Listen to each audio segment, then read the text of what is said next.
ಬೆಳಕು ಮತ್ತು ಶಬ್ದ ಅನ್ಯೋನ್ಯ ಗೆಳೆಯರಾಗಿದ್ದರು. ಬೆಳಕಿಗೆ ಸ್ವಲ್ಪ ಅಹಂಕಾರ, ತಾನು ಎಲ್ಲ ಕಡೆಗೆ ಬೇಕು, ಎಲ್ಲರಿಗೂ ಅವಶ್ಯ ಇದ್ದವನು ತಾನು, ಶಬ್ದದ ಅಷ್ಟು ಅವಶ್ಯಕತೆ ಇಲ್ಲ ಹೀಗೆ.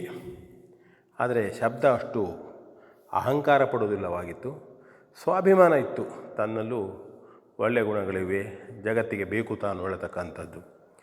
ಹೀಗಿದ್ದಾಗ ಒಂದಿನ ಬೆಳಕು ಶಬ್ದಕ್ಕೆ ಹೇಳಿತು, ನಾವು ಸ್ಪರ್ಧೆ ಮಾಡೋಣ, ನೋಡುವ ನಮ್ಮಲ್ಲೇ ಯಾರು ಚತುರರು ಎಂಬುದು ಗೊತ್ತಾಗ್ಬಿಡ್ತದೆ. ಆಯಿತು ಗೆಳೆಯ, ನೀ ಹೇಳ್ತೀಯಲ್ಲ, ಮಾಡೋಣ. ಶಬ್ದ ಗೆಳೆಯನ ಮಾತಿಗೆ ಬೆಲೆ ಕೊಟ್ಟು ಒಪ್ಪಿಕೊಳ್ತು. ಬೆಳಕು ಮತ್ತು ಶಬ್ದ ಒಂದು ಗುರುತನ್ನು ಮಾಡಿಕೊಂಡ್ರು, ಓಡಿದರು. ಏನು ಹೇಳಿದ ಹಾಗೆ ಬೆಳಕು ಮೊದಲೇ ತಲುಪಿತು. ನಂತರದಲ್ಲಿ ಅದರ ಅಹಂಕಾರ ಇನ್ನಷ್ಟು ಹೆಚ್ಚಾಯಿತು.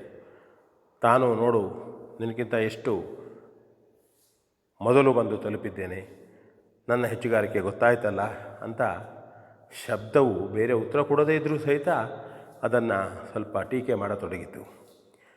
ಹೀಗೆ ಹೋಗ್ತಾ ಇದ್ದಾಗ ಗಾಳಿಗೆ ತಿಳಿಯಿತು, ಓಹೋ, ಈ ಬೆಳಕು ಸ್ವಲ್ಪ ಅಹಂಕಾರದಿಂದಿದೆ, ನೋಡೋಣ, ಬುದ್ಧಿ ಕಲಿಸೋಣ ಅಂಥೇಳಿ ಬಂತು. ಬೆಳಕು ಮತ್ತು ಶಬ್ದ ಇರುವಲ್ಲಿ ಬಂದು ನಿಂತ್ಕೊಂಡು ಹೇಳಿತು, ಏನರು ಇಬ್ಬರು ಜಗಳ ಮಾಡ್ಕೊಳ್ತಿದ್ರೆ ಹೇಗೆ? ನಿಮ್ಮನ್ನು ನೋಡಿದರೆ ಸ್ವಲ್ಪ ಏನೋ ವಿರಸ ಆದ ಹಾಗೆ ಕಾಣ್ತಾ ಇದೆ. ಆಗ ಬೆಳಕು ಮತ್ತು ಶಬ್ದ ನಡೆದ ವಿಷಯವನ್ನು ಹೇಳಿದರು. ಆಗ ಗಾಳಿ ಹೇಳಿತು, ನೋಡಿ, ನೀವಿಬ್ಬರೇ ಇದ್ರಲ್ವ ಆಗ, ಈಗ ನಾನಿದ್ದೇನೆ, ನೋಡುವ ಅದು ಹೌದೋ ಅಲ್ವೋ, ಯಾರು ಹೆಚ್ಚುಗಾರಿಕೆ ಇದ್ದವರು ನೋಡೋಣ.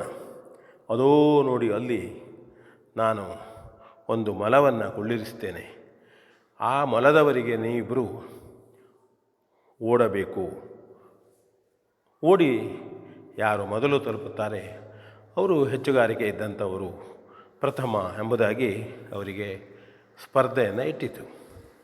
ಬೆಳಕು ಶಬ್ದ ಸ್ಪರ್ಧೆಗೆ ನಿಂತುಕೊಂಡು, ಬೆಳಕಿಗೆ ಇದೇನಿದು, ಹಿಂದೆನೂ ಗೆದ್ದಿದ್ದೇನೆ, ಈಗಲೂ ತಾನೇ ಗೆಲ್ತೇನೆ ಹೇಳುವ ಅಹಂಕಾರ. ಇಬ್ಬರು ಗಾಳಿ ಹೇಳಿದ ಹಾಗೆ ಆ ಮೊಲದ ಕಡೆ ಓಡಿದು. ನಂತರ ಮೊಲ ಹೇಳಿತು, ಪ್ರಥಮವಾಗಿ ನನಗೆ ಗೊತ್ತಾಗಿದ್ದು ಶಬ್ದ, ಬೆಳಕು ಕಾಣಲೇ ಇಲ್ಲ ತನಗೆ. ಆಗ ಬೆಳಕು ನಾಚಿಕೆ ಪಟ್ಕೊಳ್ತು.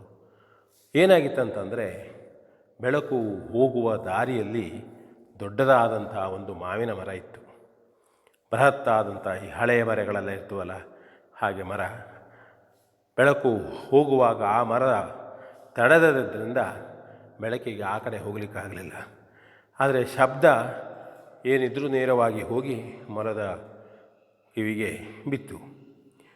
ಹಾಗಾಗಿ ಆಗ ಬೆಳಕಿಗೆ ತನ್ನ ಅಹಂಕಾರದ ಜ್ಞಾನ ಆಯಿತು.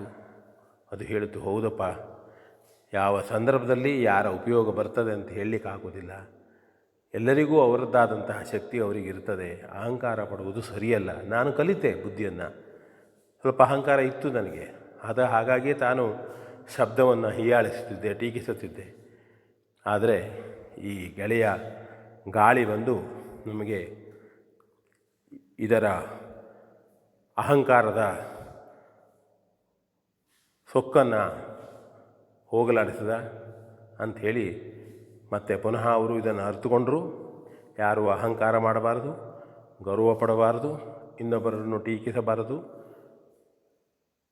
ಅವರವರ ಶಕ್ತಿ ಆಯಾ ಸಂದರ್ಭಗಳಲ್ಲಿ ಉಪಯೋಗ ಆಗ್ತದೆ ಎಂಬುದನ್ನು ತಿಳಿದುಕೊಳ್ಳೋಣ ಅಂತ ಹೇಳ್ತಾ ಅವರವರು ಸಂತೋಷದಿಂದ ಗೆಳೆಯರಾಗಿಯೇ ಅವರವರ ಮನೆಗೆ ಹೊರಟರು.